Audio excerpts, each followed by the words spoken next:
My name is Chloe, and the woman who ruined my life was born 3 minutes after me. That woman is my twin sister, Vanessa. We came into the world sharing a birthday, a face, and a genetic code. But that's where the similarities ended. I was 30 years old at the time the nightmare began. I was the shadow, the quiet observer who worked as a freelance graphic designer, happy to pay my own bills and fade into the background of our small, shared family history in suburban Chicago. Vanessa, however, was born with a spotlight already on her. She was the dazzling, ambitious force, a budding lifestyle influencer and motivational speaker who saw the world as a ladder and my existence as a convenient platform. The relationship was the definition of contrast framing. Where I sought security and anonymity, she craved extravagance and fame. For years, our twin bond was a quirky parlor trick, fun for parties but shallow beneath the surface. I handled her occasional mood swings and borrowing habits with weary tolerance, always believing that deep down, she was still my sister. But Vanessa's ambition wasn't the healthy kind. It was a hungry monster. She chased bigger houses, flashier cars, and designer wardrobes to maintain her influencer facade. Her actual income, a sporadic, commission-based stream, couldn't keep up. The turning point, looking back, was subtle. It started with minor things. A magazine subscription I never ordered showing up at my apartment, an obscure, high-limit credit card application I tossed straight into the shredder. Then came the phone calls, tentative at first, from collection agencies asking for Chloe regarding a personal loan. I dismissed them as mistaken identity. After all, being a twin is confusing. "It must be Vanessa," I'd tell the caller, slightly annoyed. "We look alike, you know." That excuse bought her months of cover, and it bought me the beginnings of a slow-motion financial disaster. The true horror began one chilly October morning when an envelope arrived marked final demand. It wasn't about a missed utility payment or a credit card. It was a formal notification from a bank I didn't use, detailing a personal line of credit opened in my full name, Chloe Maeve Peterson, with my social security number, under an address I had never lived at. The outstanding balance, a nauseating, impossible figure. The total debt, once I pulled my credit report, which was now cratered into the lowest possible score, was just shy of $250,000. My hands shook as I stared at the screen, the number blazing like a catastrophic fire. The money had been systematically used over the previous 18 months, for high-end retail, travel expenses to maintain her influencer lifestyle, and a hefty down payment on the boutique office space she used for her brand headquarters. My twin sister, the person who shared my face, hadn't just used my name. She had weaponized my identity and financially erased me, all to fund a life she hadn't earned. The denial ended the moment the paper trail became undeniable, and the sick, cold realization set in. This wasn't a mistake. It was a deliberate, calculated crime. Immediate aftermath of discovering the $250,000 in debt was a period of frantic, terrifying clarity. My world, which had been small but secure, was suddenly upended. My credit score, the invisible foundation of modern life, had cratered from the high 700s to below 450. I learned through agonizing calls to banks and creditors that Vanessa hadn't just opened a single line of credit. She had launched a systematic campaign of fraud. There were 4 high-interest credit cards, a personal loan she took out in my name for business startup costs, and several high-limit store cards used for her designer wardrobe, and trips to maintain the illusion of success. The entire $250,000 was gone, swallowed by her ambition, and now rested squarely on my shoulders. I was financially shackled, suddenly facing calls from aggressive debt collectors who treated me like a criminal. My life as a freelance graphic designer, reliant on good credit for contract security and a stable apartment, was instantly put on hold. My first instinct, despite the crushing evidence, was to appeal to the twin bond, the shared history. I drove straight to Vanessa's boutique office, a sleek, expensive space she rented in a trendy part of the city. I found her on a video call, her face perfectly framed and lit, giving advice on manifesting abundance. I waited until she hung up, her practiced smile melting instantly into annoyance when she saw my distraught face and the stack of menacing envelopes I held. "Chloe, what on earth? I'm busy. Can't this wait?" "No, Vanessa, it can't," I choked out, throwing the final demand letter onto her glass desk. "This is your debt. This is $250,000 in my name. You used my social security number. You stole my identity." Her reaction was a masterful performance of injured innocence and outrage, a classic narcissist's defense. Her eyes, identical to mine, flashed not with guilt, but with cold fury. "Don't be ridiculous, Chloe. I don't know what kind of clerical error this is, but you know how messy finances can be. Maybe it's that old roommate of yours? Or did you accidentally sign something I asked you to hold for me months ago? You're so absent-minded." She then pivoted to attack. "Are you really going to accuse your own sister? I'm building a brand here, and you come in here waving debt letters? You're jealous, Chloe. You're jealous of my success, and you're trying to sabotage me." The confrontation was futile. Every attempt at a logical discussion was met with gaslighting and denial. She refused to look at the paperwork, claiming her energy couldn't be burdened with negativity. The emotional manipulation was devastating, but the paper trail was colder and more honest. I left her office that day not with an apology, but with a threat. She told me if I went to the police, she would tell them I was suffering from a breakdown and was trying to destroy her career. I realized then that I wasn't dealing with a sister who made a mistake. I was dealing with a criminal who saw my face as her ultimate scapegoat and her career as her ultimate shield. The fight was no longer about money. It was about reclaiming my name, my life, and my identity from the person who shared it. My life became a bureaucratic nightmare. Clearing my name was far harder than Vanessa's crime. I spent weeks in a Sisyphean battle against the system she had so expertly exploited. Every call started the same way. "Hello, I'm calling to report identity theft." And every call ended with the same infuriating skepticism. "Ma'am, the perpetrator used the exact same date of birth, address history, and social security number. She also looks exactly like you. Are you sure you didn't authorize these accounts?" The fact that we were twins, a detail that should have expedited my case by providing an obvious suspect, only made the situation worse. The police department's economic crimes unit initially treated me like a disgruntled family member trying to shirk legitimate debt, advising me that these cases were nearly impossible to prosecute when the perp is a blood relative and a look-alike. I was forced to become a detective in my own life. I filed endless detailed fraud affidavits, froze all my accounts, and mailed mountains of certified letters to creditors, desperately trying to prove that I was the real Chloe, not the fictitious indebted one. The financial strain was intense. My reputation as a dependable freelance graphic designer evaporated as clients checked my credit or heard rumors of financial instability. I started losing contracts, and without a steady income, the pressure of the $250,000 debt, even if I wasn't liable, felt like a physical weight, crushing my ability to sleep, eat, or focus. I had to take on menial part-time jobs just to cover my rent, while my twin was living the high life on my credit. The irony was a bitter, daily pill. As my credit score plummeted, Vanessa's public profile soared. She rebranded her business, now calling herself a financial wellness guru, who specialized in manifesting high-net-worth futures. She released a self-help book that rocketed up the nonfiction charts. I saw her face everywhere, on bus advertisements, social media campaigns, and glowing profiles in business magazines. The contrast framing was deliberate and agonizing. She used my stolen security and financial ruin to construct her image as a highly successful, solvent millionaire. She was teaching thousands of followers how to achieve financial freedom while simultaneously bankrupting her own sister. One afternoon, standing in line at a cheap grocery store, waiting for my meager paycheck to clear, I saw a massive billboard featuring Vanessa's flawless, smiling face. The slogan underneath read, "Stop living in the shadows, take control of your life." It hit me then with brutal force. The traditional legal routes were too slow and too skeptical to stop her. She was building an empire on the very ambiguity of our shared face, and the slow grind of the judicial system would only allow her to build it higher and faster. My only chance to stop her, to reclaim my identity, wasn't going to be found in a dusty police file or a bank's fraud department.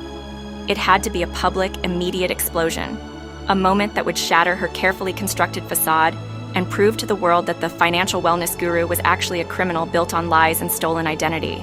My desperation morphed into a cold, precise focus. I knew if I went to the police again with just my story and a stack of debt notices, they would continue to see it as a family squabble between jealous twins. I needed irrefutable evidence, something undeniable that separated the criminal from the victim, even with identical faces. I hired a private forensic accountant, a sharp woman named Martha who specialized in digital fraud. She was expensive, requiring nearly all of my dwindling savings and the sale of my only valuable asset, my grandfather's antique watch, but she was worth every penny. Martha understood the assignment immediately.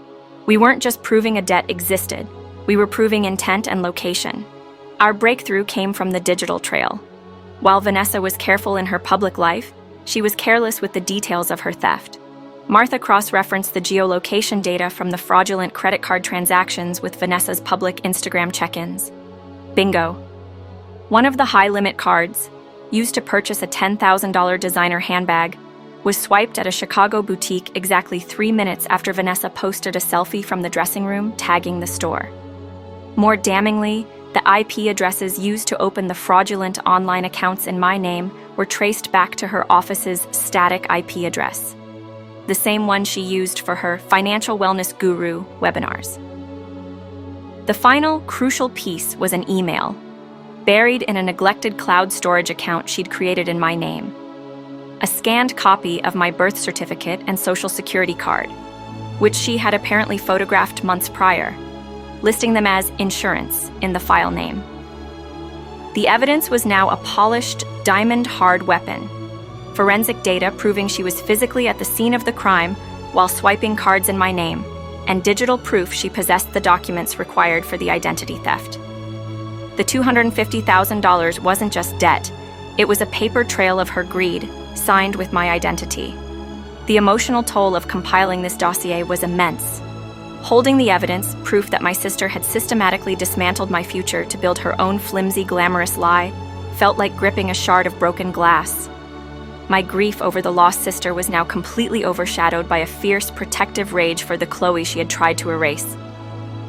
I called Martha and my pro bono lawyer, a sharp, skeptical man named Mr. Reed, for a meeting.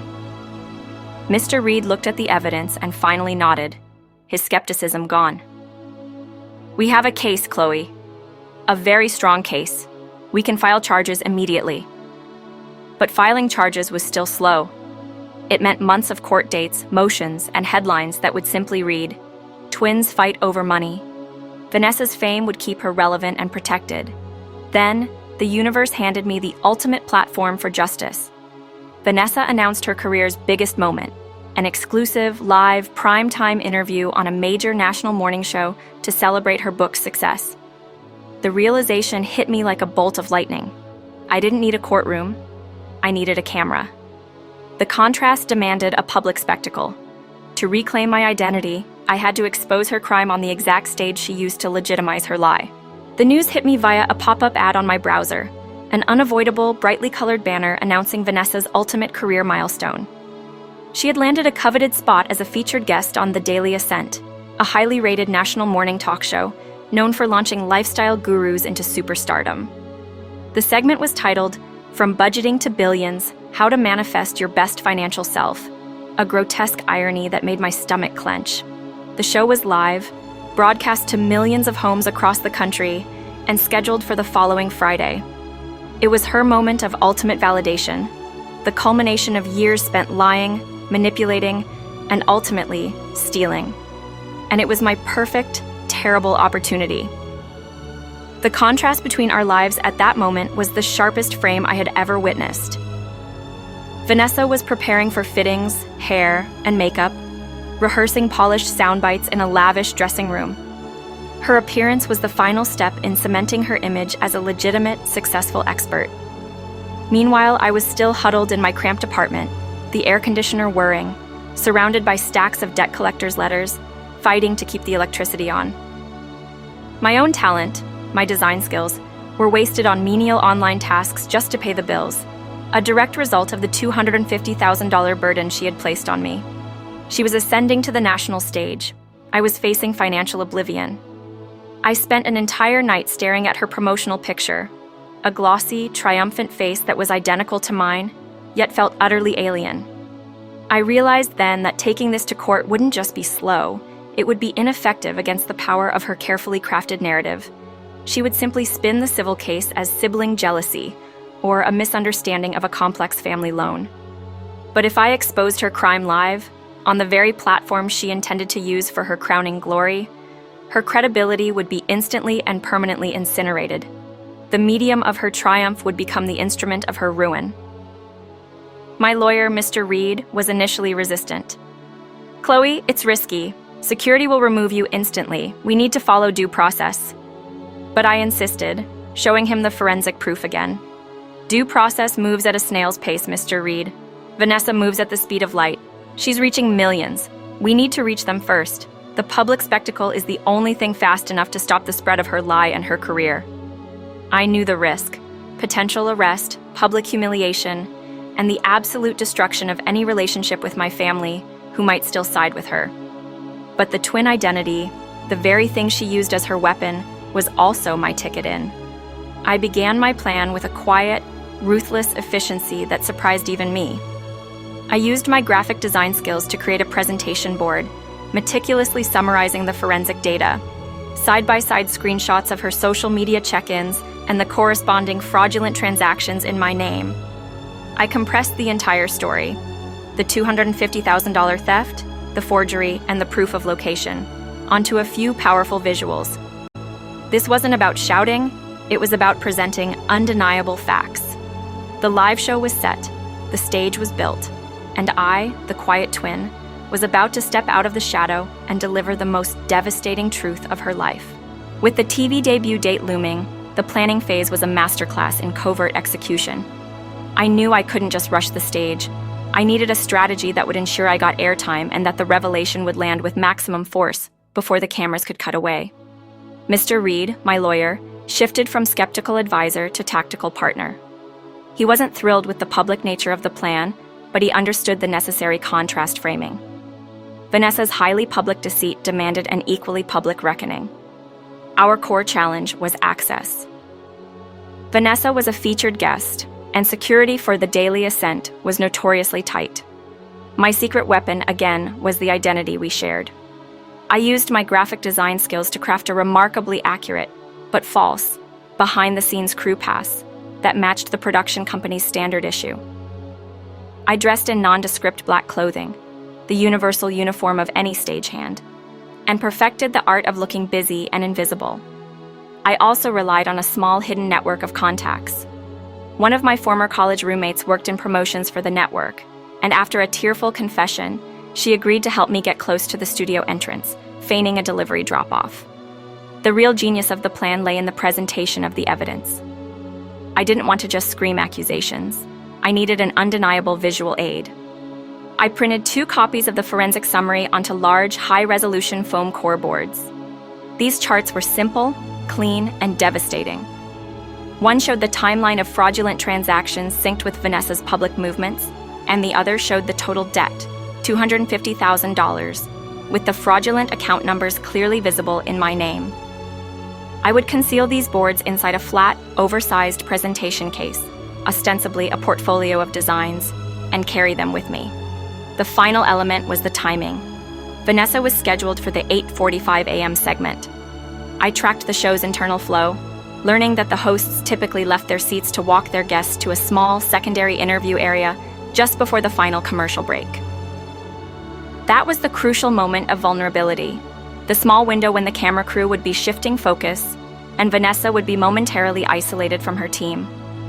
I planned to use the chaos of the studio switchover to make my move. The tension in the days leading up to the show was a suffocating blanket. Every moment felt weighted with the impending total collision of our 2 lives. I knew that after this, there was no going back. My sister would be destroyed, and our family would be fractured forever. But I kept reminding myself of the $250,000 debt, the ruined credit, and the months of shame and fear she had inflicted upon me. The quiet voice of doubt was drowned out by the fierce, cold resolve that this was the only way to stop the thief who wore my face. I was ready to step out of the shadow and expose the ultimate lie, live, for all the world to see. The morning of the live show, The Daily Ascent, was cold and overcast, perfectly matching the dread twisting in my gut. I arrived at the high-rise studio building, a massive fortress of glass and steel, 2 hours before the segment. I was wearing the nondescript black attire and carrying the presentation case, my heart pounding a frantic, irregular rhythm against my ribs.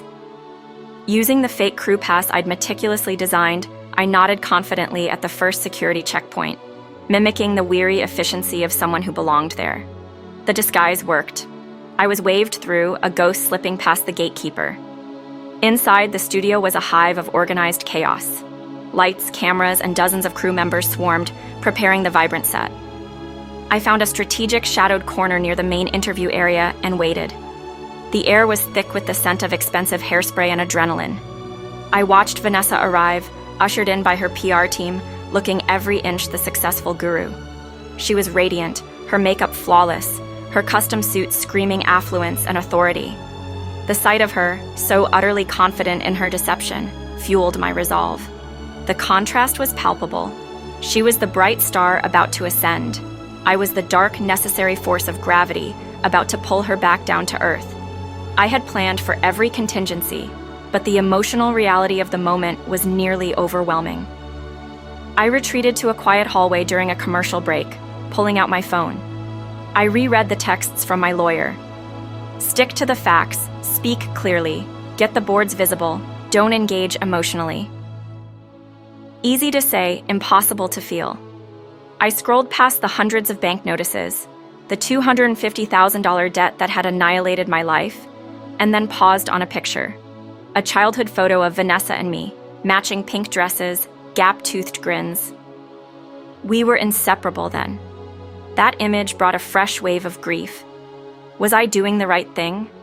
Was destroying her career and potentially sending her to prison worth sacrificing the last shred of our family connection? The answer came, cold and clear. She had already destroyed the connection. She chose the $250,000 debt and the selfish pursuit of fame over my existence. My father's quiet voice echoed in my memory. You can forgive a mistake, Chloe, but never forgive the betrayal of trust. This wasn't revenge. It was the only path to self-preservation. I needed my identity back. I needed my life back. I returned to my shadowy spot near the stage. The segment began, the music swelled. The host, a famously genial woman, introduced Vanessa with effusive praise. Vanessa smiled, a blinding, practiced beam that sold the lie of her success to millions. She spoke eloquently about financial empowerment and manifesting your dream life. As the host stood up to guide Vanessa to the secondary set for a more intimate chat, my planned window, I felt the surge of adrenaline I needed. I opened my presentation case, carefully pulling out the 2 massive foam core boards. The moment of truth was seconds away. The moment arrived with a crushing surge of studio noise and shifting camera lenses. The host guided Vanessa to the smaller plush seating area. Vanessa was mid-sentence, talking about the importance of financial boundaries, the irony thick enough to choke on. This was my opening. I moved with the precise, practiced stillness of a cat. I walked directly into the center of the set, positioning myself squarely between the main camera and Vanessa. Dressed in all black, holding the massive white foam core boards, I must have looked like a dark, sudden glitch in their meticulously bright, perfect broadcast. The floor director, spotting the unauthorized intrusion, started shouting into his headset, but it was too late. I was on camera. Vanessa froze, her perfect smile dissolving into a look of sheer, paralyzing horror. The audience, thinking it was a stage stunt, gasped. The host, momentarily stunned, attempted a recovery. Oh, look! We have a twin surprise for Vanessa. Who might this be? I didn't answer the host. I turned my attention directly to the camera, my voice clear, steady, and amplified by a slight echo from the massive soundstage. This is not a surprise, and this is not a stunt, I announced, thrusting the first presentation board forward so it filled the screen. The graphics were brutal and undeniable. Vanessa's debt, $250,000, stolen from Chloe Peterson, her twin. Vanessa finally found her voice, a high, panicked shriek. Security! Get her out of here! She's crazy! She's mentally unstable! I ignored her, moving instantly to my second visual. I held up the second board, which showed the forensic data, side-by-side screenshots of her social media check-ins linked to the fraudulent transactions. Vanessa, or should I say Chloe, the identity you stole to fund your luxury lifestyle. This is the truth. My eyes locked onto hers, identical faces staring at each other across a battlefield of debt and television lights. You used my social security number to open 4 fraudulent accounts. You used the stolen $250,000 to buy your studio space, your clothes, and your freedom. You built your entire career as a financial wellness guru on my financial ruin. The studio erupted. The hosts abandoned all attempts at professionalism, shouting for a commercial break. Vanessa flew out of her seat, attempting to snatch the boards, but I held them firm. A producer was already charging onto the set, yelling at the camera operators to cut the feed. But for a crucial 30 seconds, the truth had been broadcast live to millions. The camera, in its final seconds before the feed was killed, focused tightly on Vanessa's face, no longer radiant, but twisted in a mask of exposed, desperate fury. As the screen cut abruptly to a jarring commercial for kitchen cleaner, I was already being roughly escorted off the set, the physical evidence of her crime clutched tightly in my hands. The war was just starting, but the first devastating public strike had landed. The immediate aftermath was a deafening, terrifying roar. As security dragged me through the back corridors of the studio, the entire building seemed to be shaking with emergency energy. The 30 seconds of televised truth had acted like a digital atomic bomb. The studio production was shut down immediately, and all subsequent programming was preempted by rolling news coverage trying to make sense of the chaos. My lawyer, Mr. Reed, met me right outside the secure area. He wasn't smiling, but his eyes held a glimmer of satisfaction. It worked, Chloe. It was messy, but we got it out. The feed was instantly clipped, shared, and reposted. It's trending #1. Within minutes, the police, alerted by the network's own legal team who were now desperate to contain the disaster, were involved. Unlike their previous skepticism, there was no doubt now.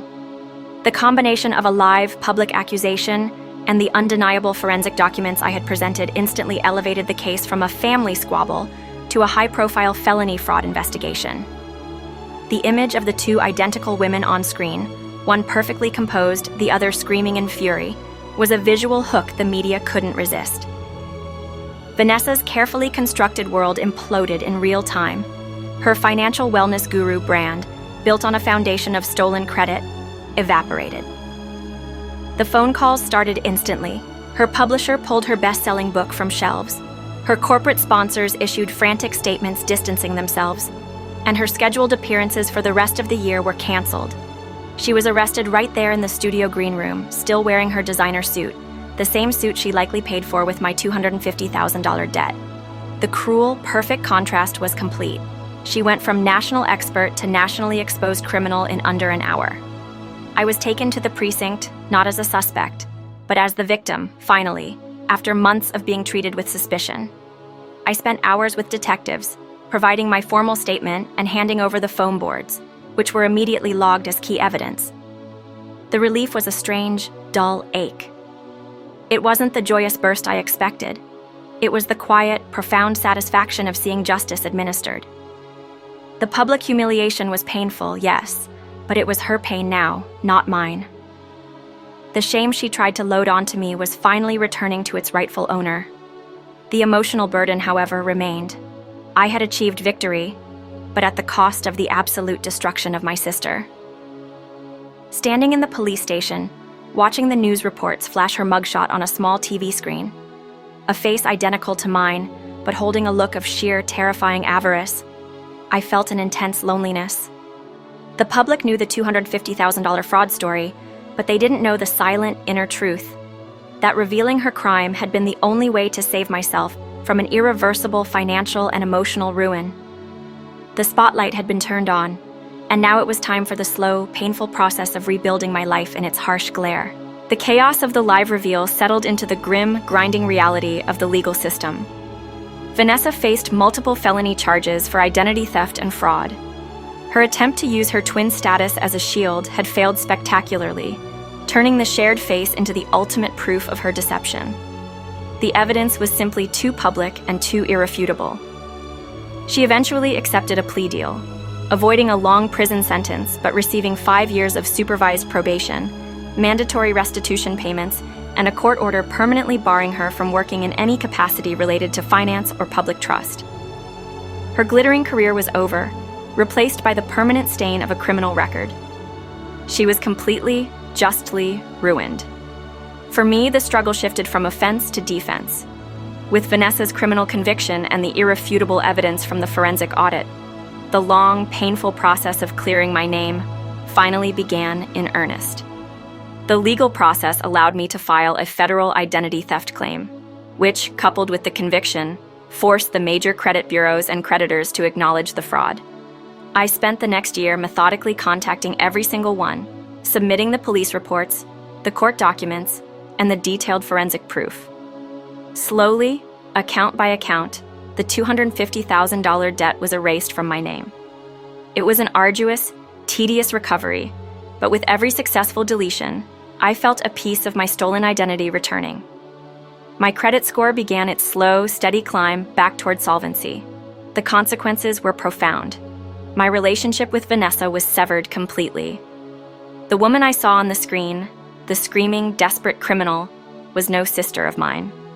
She became a stranger who happened to share my DNA and my features, a powerful and permanent reminder of the ultimate betrayal. I moved out of suburban Chicago, trading the familiar haunts that reminded me of her ambition for a quiet life in a new city, where nobody knew my past or the drama tied to my face. My graphic design business flourished again, built this time on a solid, debt-free foundation, secured by contracts that came with the trust that Vanessa had tried to destroy.